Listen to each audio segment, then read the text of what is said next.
Kathy Lanzalaco from Inspire Careers, here with another episode of Spotlight on Recruiting, the video podcast series where I introduce you to recruiters in the Western New York area, and we pull back the curtain a bit and kind of learn a little bit about recruiters, learn how they work, learn how they interact with their clients, which is the employers, and with job seekers.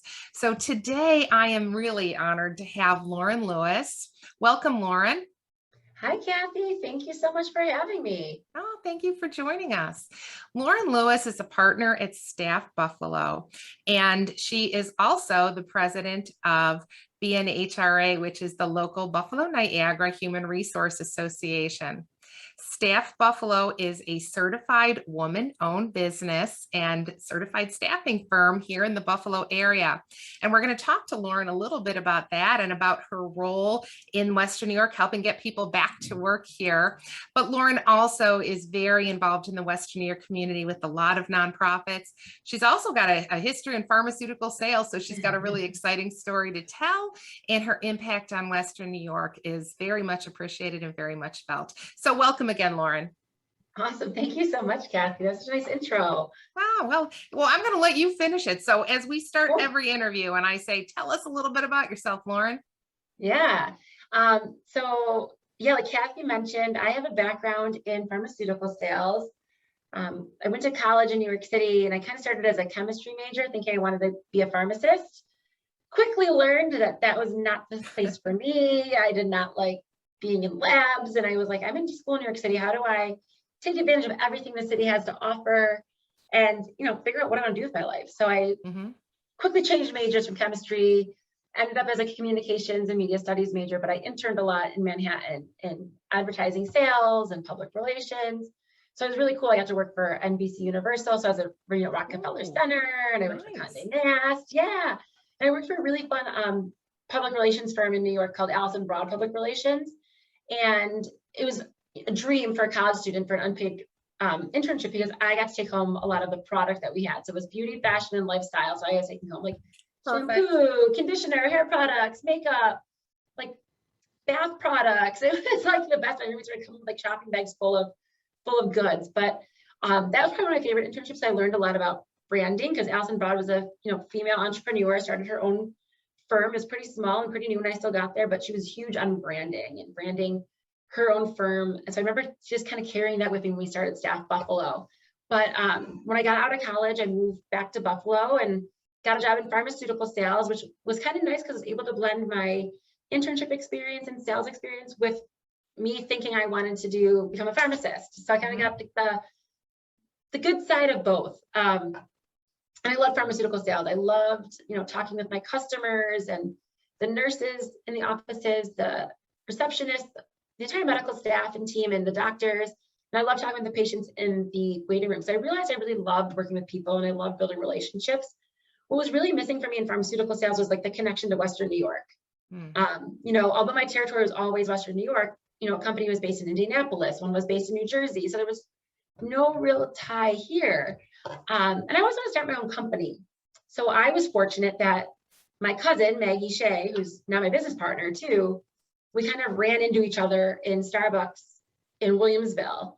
And I say run in because like Maggie and I grew up very close, and I've always been extremely close. And I always knew what's going on in each other's lives, but we never had that conversation where it was like, I want to start a business, until that day at Starbucks. I happened to say that to her. She said it to me, and we're like, let's do it. So we brainstormed a bunch of different ideas, and then ultimately we landed on the recruiting field and started Staff Buffalo in April of 2015.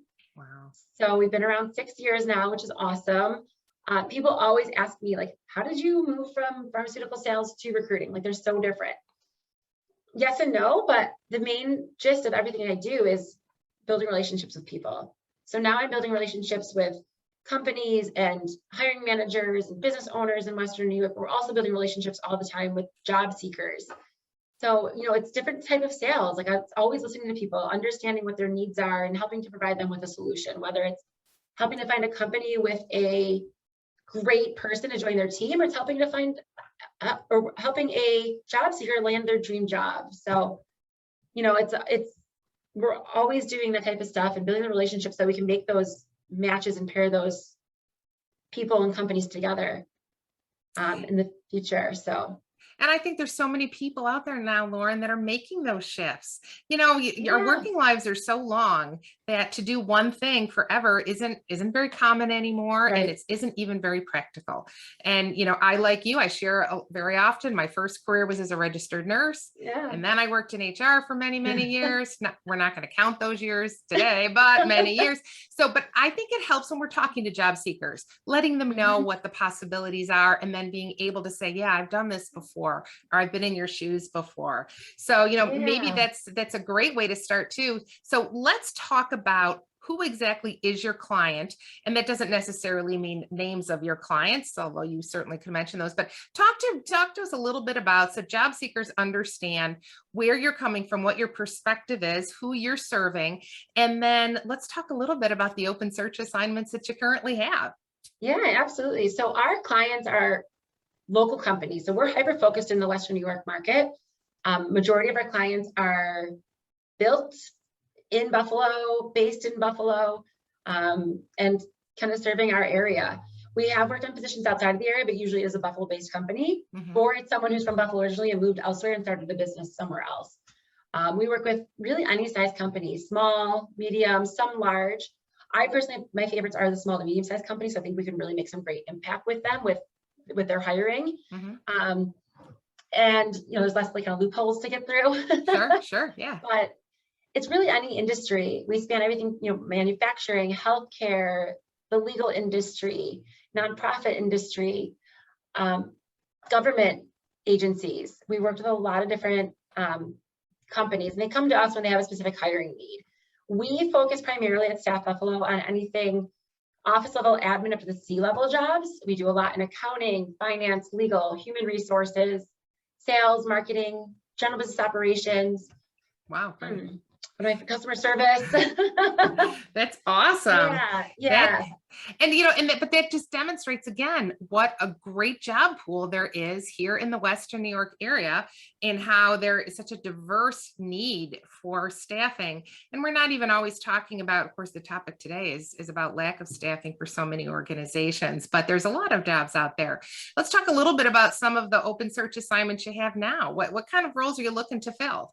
yeah. So we have a variety right now, anything from sales to accounting positions, office manager, office coordinator, office administrator positions, customer service positions. We have a great software company that we work with that does classes of customer service reps every few months. And so we've been working with them to help fill these classes of customer service reps. They really are like an admission support representative, because they're helping to support this software company with their customers. And their customers are occupational therapy colleges, and helping to navigate the application process for their students, and then seeing it through like the financial aid process and enrolling in the college, really. So we work with them, which is a great organization. A lot of our customer service reps have been there for a long time. They find themselves maybe starting in a temporary role and moving to a permanent position. And there's great opportunity there for compensation. There's opportunities for overtime, shift differential pay if you're working like a later shift in the evening, or if you pick up a weekend shift.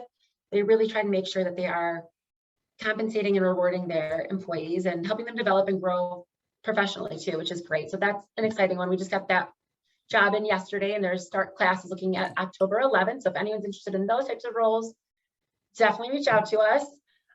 We have attorney positions, personal injury attorney, legal assistant, legal secretaries, and human resources jobs. We do get a lot of human resources positions, whether it's a HR generalist or human resources business partner, director of HR. We work on a lot of those types of positions. One of the exciting ones we have right now is a director of HR for a healthcare facility. So they'd be looking for someone with like strong OSHA experience, strong union experience, someone who's been involved with like labor negotiations before. So that's an exciting one. And just a great organization to work for. We can really make some impact with, with people in the community. And what else am I forgetting on our jobs? Oh, sales, of course. We have a couple sales jobs we're working on. So sales within the technology field, some sales support roles. So there really is a variety. So our recruiters are always talking to different job seekers, whether they're actively looking for their job, for a next job, or they're just open to it, to really understand like what their work experience has been like and what they're looking for in the next career move, so that we can kind of help matchmake with all these different types of positions that we have and are consistently getting in. I love that analogy, the matchmaking piece. And when I talk to my clients that are job search clients, and we talk about being able to find that right match of the company, what's going to have the right type of job they want, the right culture, the right overall fit. That's so important about the matchmaking piece. So when job seekers come to you, Lauren, they come to you with, hopefully, well, sometimes they come with a resume, sometimes they don't. But what is the best advice that you give job seekers when they come to you looking to see if potentially you have a role that they could fit? What kind of things do you advise them? I really try and talk to them about, just being honest with themselves and honest with us about what they're looking for in their next role, and really evaluating and doing some research to figure out what type of company do you want to be at? What type of culture do you want in your next career move, the next company, what it offers you? Kind of flexibility might offer. Right now, that's huge for people. Like some people want to be in an office 100% of the time. Some people want a hybrid schedule. Some people want to be remote 100% of the time. So it's really trying to figure out all those things. And we have to talk to job seekers all the time about like what they want out of that next career move. So really being honest with us and being honest with themselves about what would make them happy and excited for that next career move. So the more that they can communicate with their recruiter about what they're looking for, the better we can help them. Yeah, I think it's the transparency between both of you that's really going to help you be able to serve your client, which is the employer, and certainly that job seeker. We talked about the resumes. So Lauren, I'm always asking the question, I'm always interested, what is the number one resume mistake that you see when people come to you that you push back on them a little bit or advise them and say, this is maybe a do different for me to be able to represent you to my client effectively? What would that be? Don't sell yourself short. I think a lot of people try and like sell themselves. They're afraid to put too much on their resume, and not in a form of like the amount of words or the amount of bullet points, but what they actually did in their job. So a lot of times we have to work with them to pull out what they really did in that role to make it more enticing to someone reading the resume, especially if it's someone who's making a career pivot. It's like we have to think about those transferable skills and really trying to sell them based on those transferable skills. So you have to think about what those are and really kind of be very clear about what it was that you did so that nothing gets missed when someone's reading at your resume. I mean, most people just glance at a resume. We're not reading it, with a going through with a fine-tooth comb. We're like reviewing it, reading it, kind of like just kind of glazing over it real quick for those key words, some of those key phrases that we can say, okay, this is a good fit. So we're trying to work with the job seekers to make sure that they have that important information on there about what exactly they did in their role, make sure it's clear and communicated effectively. Yeah. And when I talk to job seekers and we're working on their resumes, I tell them, I drop the statistics repeatedly that research will tell you that recruiters only spend an average of 6 seconds looking over a resume because they're that good at it. They know what they're looking for. And if you give somebody 2, 3, 4, and 2's fine, but 3, 4, and 5 pages, they're not going to read it. Every piece has to be value added. And when Lauren's, I think, tell me if I'm wrong here, Lauren, but when you're talking very specifically, I want people to understand us. When we're talking about what you did at your past company, taking credit for your results and accomplishments, what you did, what you accomplished, being able, because, right, like everything else, past success is a really good indicator of future performance. And so if you knew what they were doing and how they did it, what type of skills and competencies they use to achieve those results, then you can help talk to your client and say, yeah, this is the kind of person you need. Even if it's not abundantly clear right away, it might be a little bit outside of what they've done, but the more information and the more branding, how you can separate yourself out from someone else, how you can show how unique your skills are, not just all these fluffy adjectives and all this other things, there is some of that, but for the most part, to be able to tell your own story, to say why you should hire me over somebody else and, the 15 other people you might be speaking to. Yeah. And I think, quantifiable information.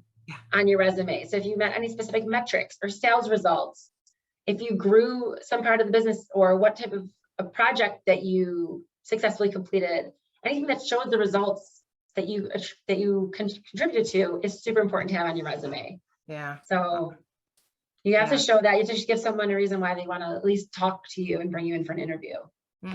Excellent. Excellent. I find the number one reason that people have a hard time expressing that and even talking about themselves, verbally, just having that conversation is because people aren't sure where to draw the line where they think at some point they're bragging and where they're underselling themselves.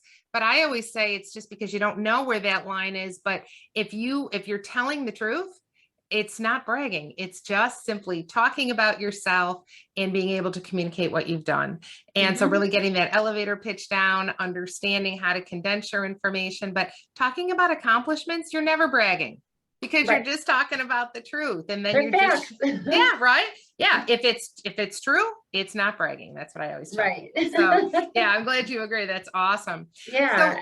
So Lauren, I think the other thing with recruiters and places like Staff Buffalo is that I want to encourage people to be able to reach out, to be able to share their information. So if people want to learn more about Staff Buffalo, how do you recommend that they do that? The best thing to do is to go to our website, staffbuffalo.com. You can see everything about us on our website. We offer different job seeker services, including like interview workshops, networking workshops. We do resume formatting. Kathy, I know you do the resume writing. We don't do that. We format the resume if they just need that type of help.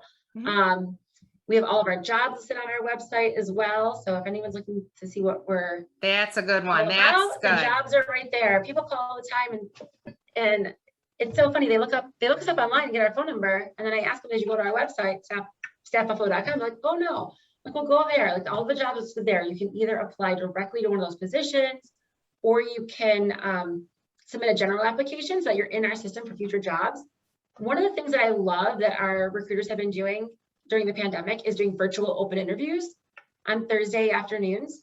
So you can sign up for a virtual open interview on our website, which is a great opportunity to talk to one of our recruiters about their work experience and what they'd be looking for in their next career moves. You can really build that relationship with the recruiter so they have an understanding about who you are and what you're looking for. If we have a job now, great. If not, we might have one down the road for you, but at least you're establishing that rapport and that relationship with the recruiter so they know what you're looking for and they can reach out to you when that job comes in. So the virtual open interviews have been a great success. And like I said, it's a great way to talk to one of our recruiters one-on-one about what you're looking for in a career move. And can we also talk about what great practice that is for people for people that really have not completely embraced the whole virtual interviewing? And if you haven't had an opportunity to do too much of it, you need to practice. It's not the same as being on a Zoom meeting with 12 other people and you're this big in the corner. Being able to really get your sea legs around you for those interviews, it's great practice too. And like we said earlier, it's like, you have to be honest about what you want in a career and what you're looking for in a career move. So if you're talking with a recruiter, they can, kind of help you navigate that and talk through it. So when you go to the interview, you can be very clear on like what you are looking for. And it helps you gauge the company too and the culture there. And you can decide in that interview, because remember, in an interview, like the candidate interviewing is interviewing the hiring manager as much as the hiring manager is interviewing the candidate. So it's a two-way street. You want to make sure that company and that job is a right fit for you. So if you're interviewing them, the more likely you are to, find that perfect fit. And if it's not the right fit for you and you describe that in the interview, that's okay. At least you did your diligence to kind of figure that out. And then, make sure you communicate that back to the recruiter you're working with or the hiring manager. If you're not working with the recruiter, just talk to the hiring manager. Communication is so important. And even if it feels like it's bad news, you're delivering bad news, you don't want to do that, you feel bad. You feel bad, you changed your mind on going to an interview, or you feel bad after the interview that you're no longer interested. It's okay, but just let the person know. It's, it's about respect and, being respectful of someone else's time that they've carved out in their schedule for you. So Well, I do believe you get what you give, right? So, Yep. there's always talk about recruiter ghosting, but I think it goes both ways. And you Oh want to yeah. leave the recruiters with a good impression about you and about your candidacy. And that, Yeah. you targeted a few, or you talked a few times about targeting companies. If my clients, anybody I've already worked with has seen this, they'll be like, oh, there goes Kathy again talking about targeting companies. But I didn't tell you to say that. I'm glad you said it. Because really people don't understand that so much of a better way to look for a job that's going to be a good job, a good fit for your Hmm. skills and for your personal style and for what is important to you, your values, Yeah. as opposed to just hoping right job title that you're looking for comes up on Indeed or LinkedIn. Job titles can be very misleading. Exactly. I was just going to say that job title can mean anything at any different company. So a title's a title. They're interchangeable, and sometimes companies make them up. So it might not Oh, mean sure, anything in why another not? company. So We know that's true. yep. Absolutely. Absolutely. Well, thank you, Lauren. I appreciate your time today. Is there Yeah, any thank last you. thoughts you'd like to leave with anybody watching this, job seekers or companies? Any last message that you'd like to share today? No, I appreciate your time. I think for job seekers, like definitely if you're interested or even thinking about a job switch at some point, career switch, reach out to us at Staff Buffalo. Sign up for a virtual open interview. If you need to practice your interview skills, sign up for one of our interview workshops. The best way to kind of get your next job is to start working at it. Put your feelers out there. Talk to someone. Start navigating that next move, and like start practicing for it too, because that'll just help you feel more confident when you are in front of the hiring manager going for your next dream job. And if there are companies out there that are looking to hire someone for their team, and if they're struggling with it, which we're hearing from a lot of hiring managers lately, like please reach out. Even if we don't, end up working together, we're always glad to have a conversation about, where maybe you're at with your hiring process and what you're looking for. And just tell you about our process at Staff Buffalo and how we work to really match make based on qualifications and culture. Love it. Love it. So thank you for using that word matchmaking again. I'm going to continue to Yeah. focus on that. I think it also takes it to a very personal level because honestly, job search is very personal for people, isn't Yeah. it? So I love that. Hmm. We're going to use that. All Yeah. right. Well, thank you, Lauren. Thank you, Lauren Lewis from Staff Buffalo, for giving us your insights and your time today, pulling back that curtain a bit Yeah. to help people. But I'm going to drop Lauren's contact information in the comments section. And also feel free to post any questions you have. You can certainly reach out to Lauren or myself privately. Mhm. But if you have questions, other people do too. So go ahead and leave them in the comments section wherever you're watching this, and we will definitely answer them. Thank you, Lauren. Thanks, Kathy.